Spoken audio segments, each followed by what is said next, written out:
Before I begin the video, I just want to flag, as always, that I am not a qualified financial advisor and nothing I say should be considered as financial advice. Hello, I'm the Juddy Saver and welcome to episode 9 of the Let's Chat About Money podcast series. So today what I thought I'd do is I would do a solo episode. So I've got a list of topics that I've been making a note of on my phone throughout the week, and I thought I would just go through each one and just have a bit of a chat. A lot of these topics probably don't fit into one of my regular update videos, so I thought it'd be good to do a solo podcast episode and go through them. So grab a cup of tea or put this on in the background as you potter at home, and we'll start with the first one. So the first random item on my list is fizzy drinks. So I gave up drinking Diet Coke last March. So it has been a year now since I had any Diet Coke.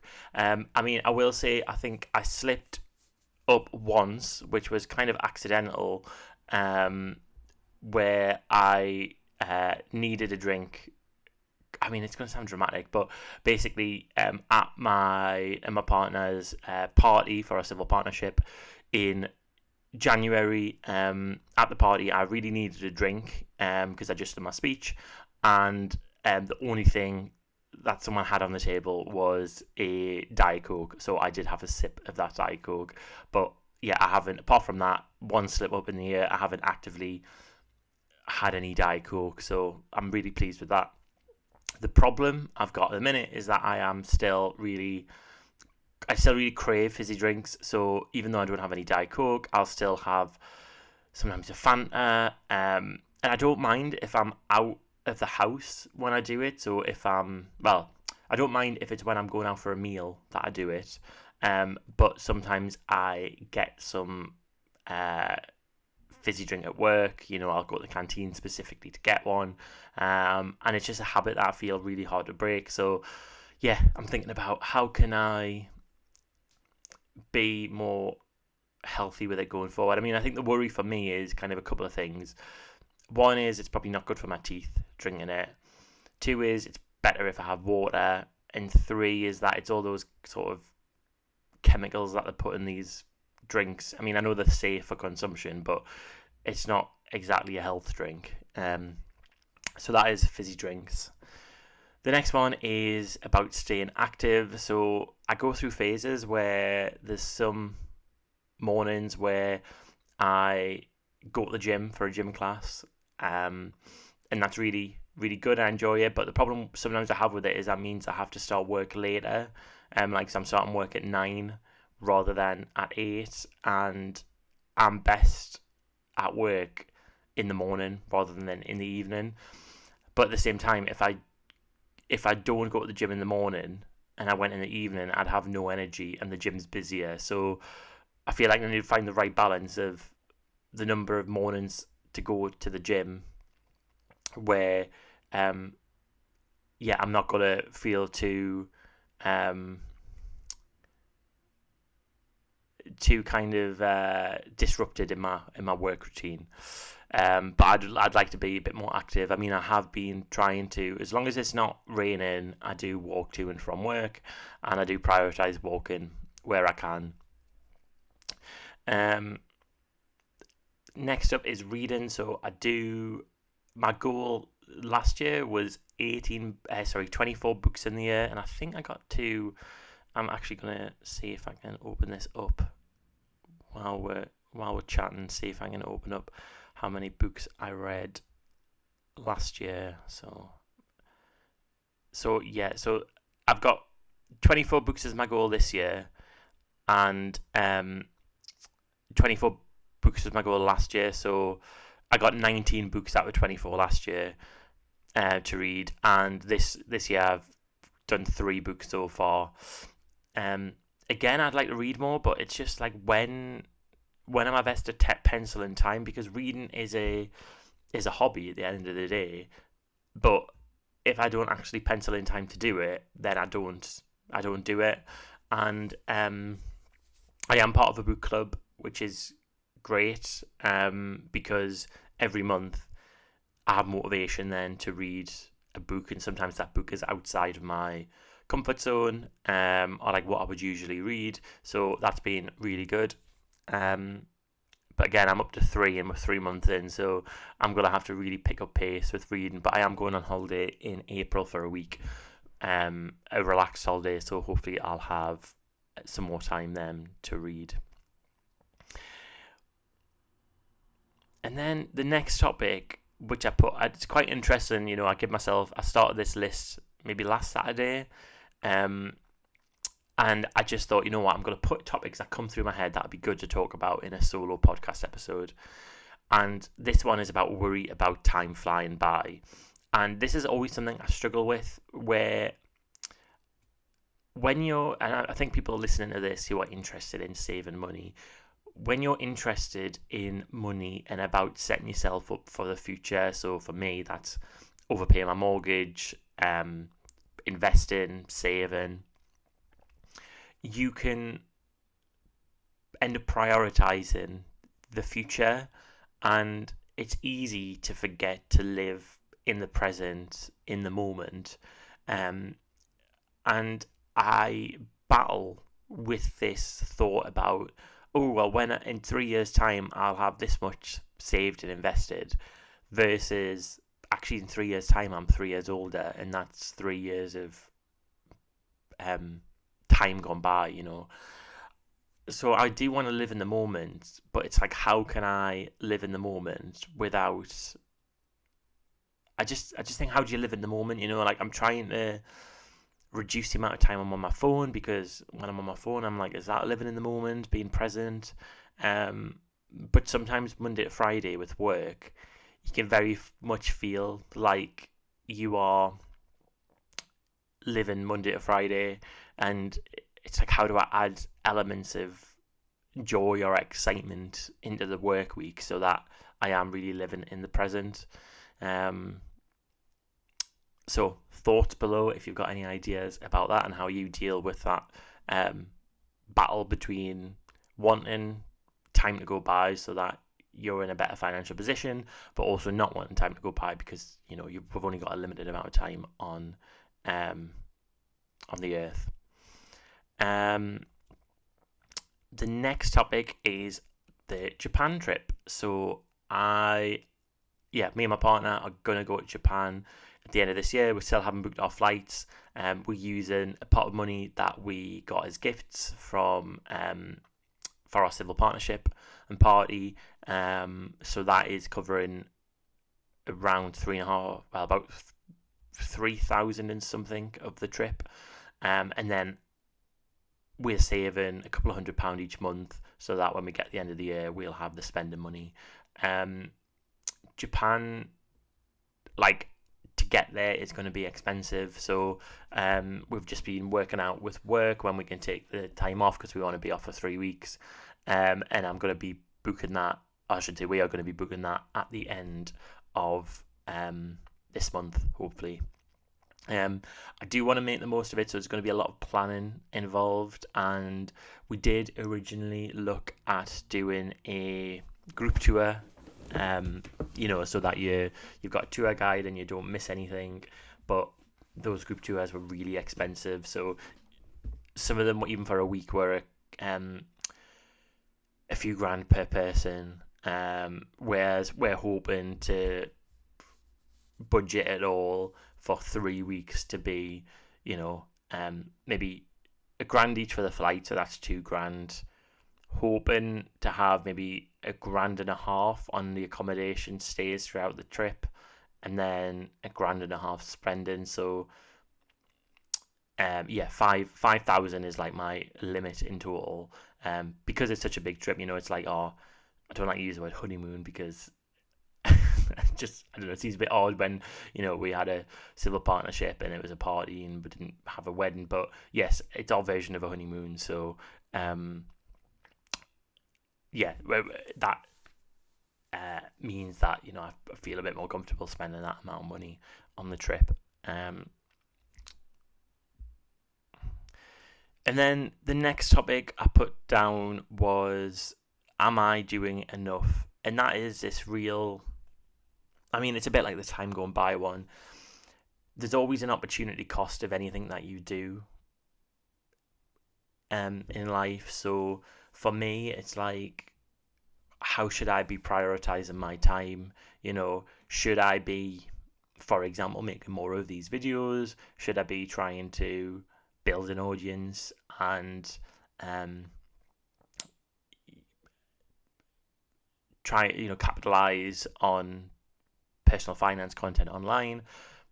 For me, this is like, I find creativity of making these videos and chart my journey is more of a therapeutic hobby activity. So I don't really want to create content for the sake of it in the hope that I have a video that goes, it gets a lot of momentum. But it's not just that. It's like, should I be doing more at work? Should I be doing more around our property? Should I be doing more,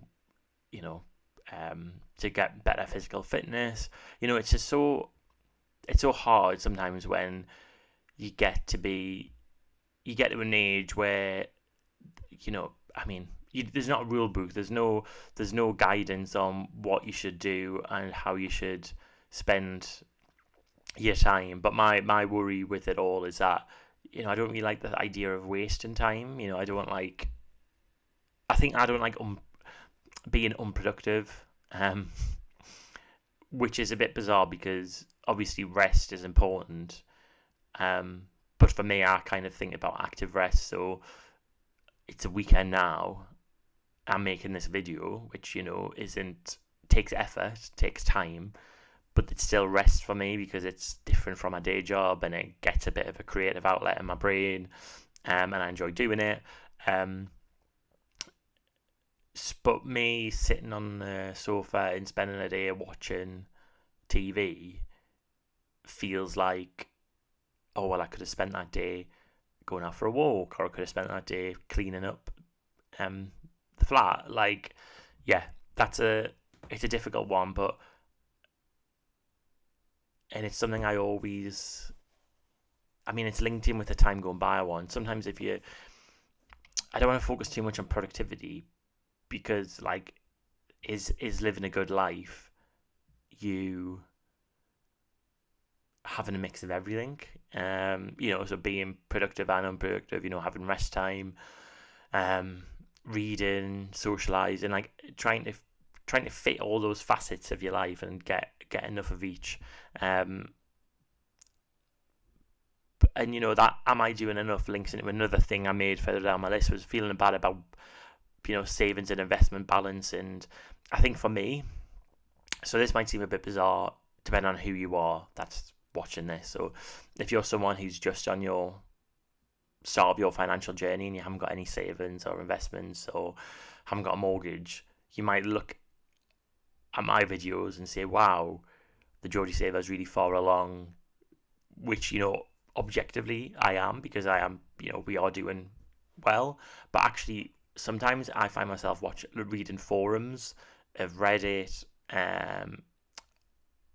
Money Saving Expert, reading these forums where people are talking about their wealth or their savings investments, or watching YouTube videos on it, and then there's someone there who's got £30,000 in the bank, and just like has got £20,000 in premium bonds and £20,000 in a stocks and shares ISA.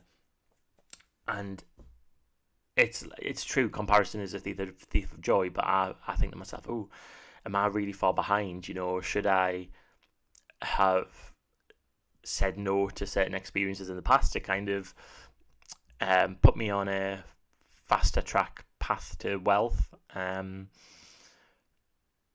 I think when I think about this, it's funny because it makes me wonder, like, what is the set amount of proportion of my income that I'm putting on savings and investments that I'm not touching, that I'll feel content with? And I know I've said before, but me having £6,000 in an emergency fund that I do not touch, that'll go a long way to help with some of my feelings of being vulnerable, and being in a vulnerable position with money. And it's hard to really get a grasp of if you're doing well on your journey or not. Because for every person who might look at my finances and think, "Wow, you're doing well," there'll be another person who will look at it and go, "Oh, well, actually, you could be prioritizing up in your income so you can save and invest more." Um, so that is what I find hard. And just talking about the income, I did, and I haven't mentioned this in a video, but it is quite a big change. Is that I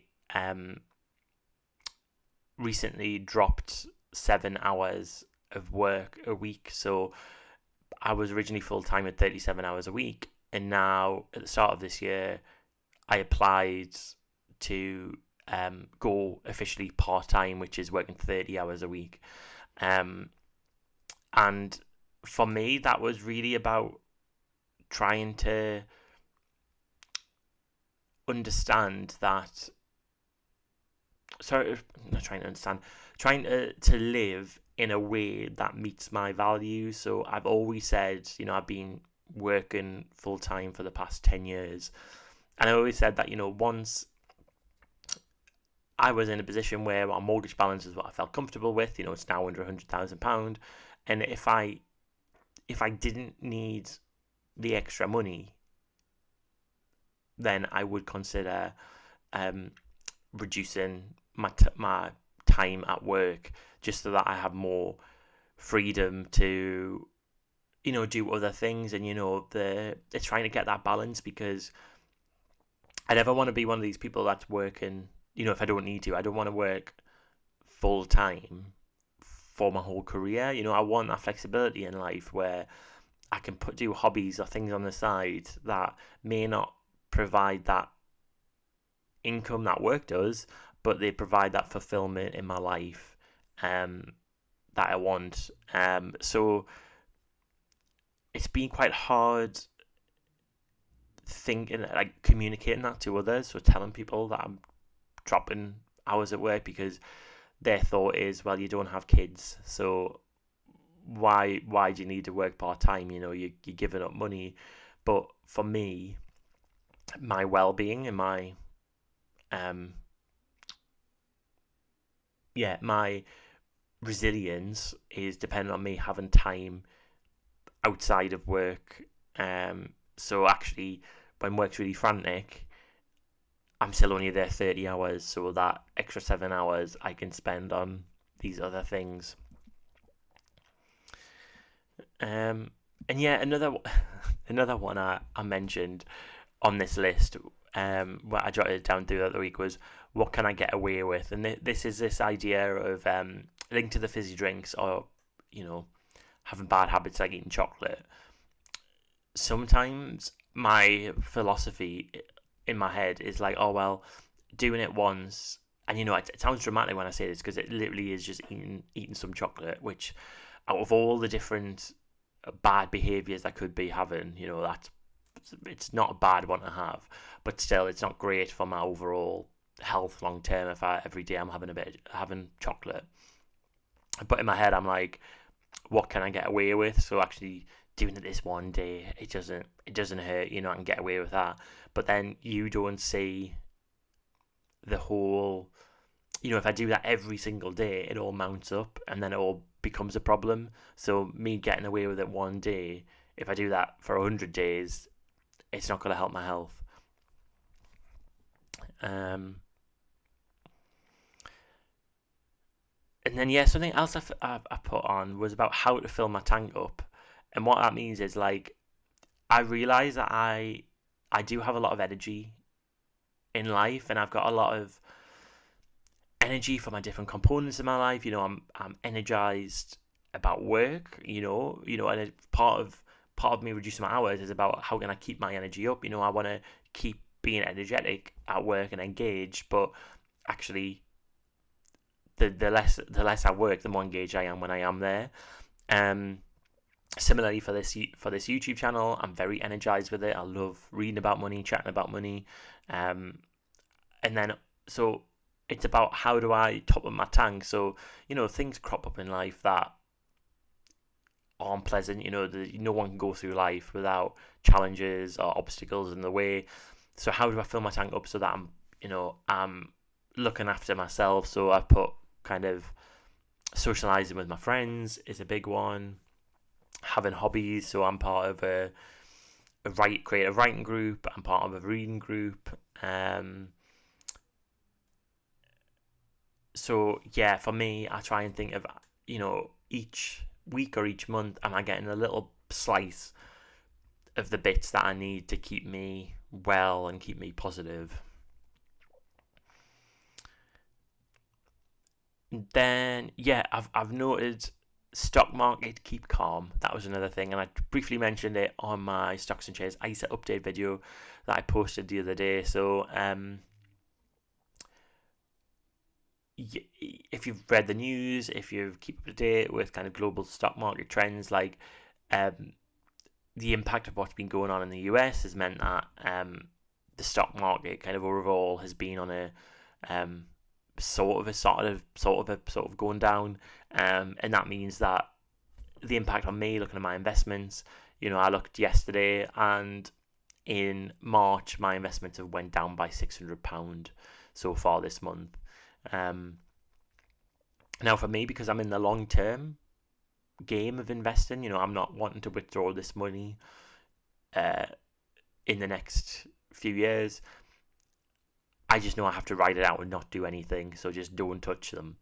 But I know for others, that can be a shock, and you might think, oh, I need to withdraw it all because I'm worried about losing loads of money. But because I'm invested in, global index funds, caveat, I'm not a financial advisor, but I'm invested in global index funds, if it was to go to zero, that would mean like catastrophe for the world. I think the amount of money in my bank would be the least of my problems, to be honest. So I know that it will go back up at some point. I've just got to ride it out and not do anything. But what that does highlight is the importance of having easy, accessible emergency fund, because if I only had this money in the stock market and then my flat had a leak that needed repairing and I had no emergency fund, I'd then have to sell my investments at a kind of a loss. But if I was selling when the market went down, then I'd be realizing a loss. So to avoid that, I need to make sure I have a good amount in savings and that are easy accessible. And then the final thing, and this is probably a bit of a meatier topic, but I will discuss it, and well done if you've got to the end of my ramble with my topics, is how not to, I've called it argue, but it's really more like bicker, I guess, about money. So I did a podcast, the first podcast episode I did with this was with my partner, and I do need to do a repeat of one, to be honest. And we have a great relationship, but we are polar opposites when it comes to money, and it's really hard for me because I am so because I have so many strong ideals. Because I've got such strong ideals about money and about being debt free, about living kind of a prosperous life. I find it difficult to acknowledge that my partner may not have those same values or that same ideologies about money. So one of the things at the moment, and they may watch this, so hello partner if you're watching, I hope I don't reveal anything that's too embarrassing to be on the internet, but one of the things is that they bought a car last January time, and the old car they didn't have to pay. They paid it off. They had it. The all they had to pay was their petrol and car tax and insurance, and then they got a new car, and Just for a bit of context, I don't drive, so the times I come in the car are like probably once a week when I do the shopping, and another once a week when I go and see family. Um, so, anyways, we're buying a new car, and in my like our understanding was pretty much like it's your car, you're the one who drives it. I get some utility from it, but you're the one who drives it, so you make the decision, and it's you make the purchase. You can't factor in that I'm going to pay half the money for it because as I said, I don't drive, and I think my utility in the car is offset by some of the other things I do, like paying proportionally more for the bills, and also paying for repairs in the flat when we need them. So, anyways, he went, and I went with him to see a car. So there's a car that he liked. He was quite set on a particular model of car, even though I did try and say, well, are you not looking around for ones that might be as reliable but less expensive? So the car that he had his mind on was £15,000 second hand, but kind of, I think it's from 2020, so it's still fairly new. And I said, do you not want to look around, look at different models? And he said, no, I really want this model of car. So I'm like, fair enough, if you factor in how much it's going to cost. And then it's like, yes. And then we go to the garage, and he basically buys the first one that he sees. So for me, if I'd been making that decision, I would have went to multiple garages. I would have haggled them down. But my partner's very emotional when it comes to financial decisions. So he's like, I've seen the car, I love it, I want to get it. Well, fast forward now a year later, and now his car, so he's bought it with a loan. Some of that is being money from his parents that he's paying them back, and some of it's a loan through the bank.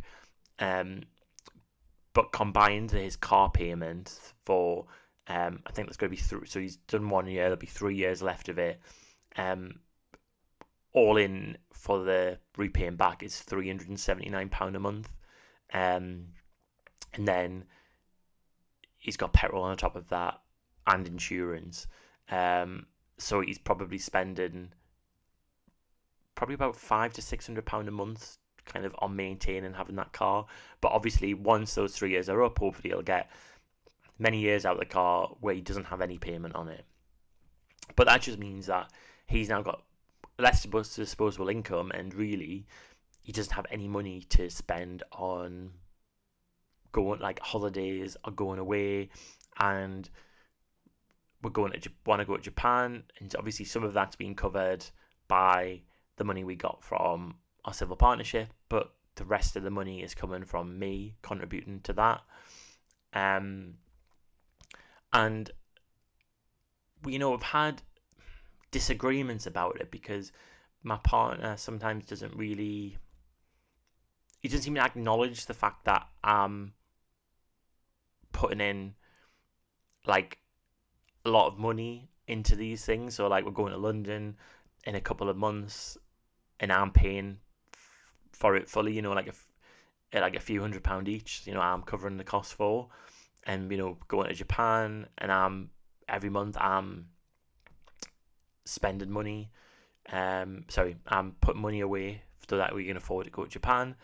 And that's, it's hard because I understand that he doesn't have that money because he's spending money on his car. But, at the same time, I pay £20 a month for a gym membership, and he pays £200 a month for personal training. So it's like, for me, I've always been taught to cut my cloth accordingly. So when I was younger, that was one of the big money lessons. Is like, you'll be able to have anything in life, but you can't have everything in life. Like, you've always got to make a choice. So for me, if the shoe was on the other foot, and I had these car payments, I had a personal trainer at the gym. So that's £800, say. So basically over a third of his salary is gone before he's even paid for the mortgage and the rest of his bills. So there's very little left for disposable income for things that, holidays. I'd maybe be thinking of reflecting and thinking, actually, how can I change my situation so that I'm not totally dependent on my partner for these sort of things.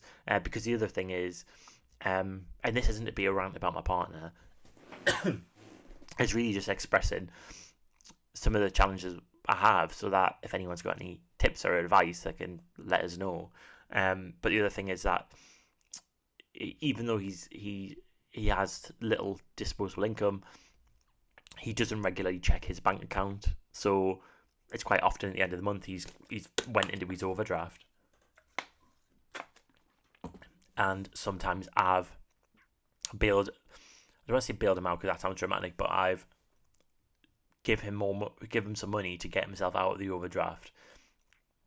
And then, there was, in December, he had to have his MOT, and he didn't have enough money to pay for his MOT, so I then had to pay for it. And it's just difficult because I'm like, how can I make sure I'm not getting... And he didn't like this term that I said, I don't want to get taken advantage of. And and I know he doesn't take advantage, but he was like, oh, but I would never take advantage. But I'm saying, yeah, but how do I not become an enabler? Like, for you to not think about your money, and I'm like spending money to bail you out of a situation that you get yourself in. And it's really hard to know how do I be kind, but also be firm that, I'm not here to pay anyone's way in life. So yeah, so anyone got any idea on that, let me know in the comments down below. So I've come to the end of my list. That was a bit of a ramble, but do let us know if you got to the end of this episode. And yeah, I'll see you on the next video.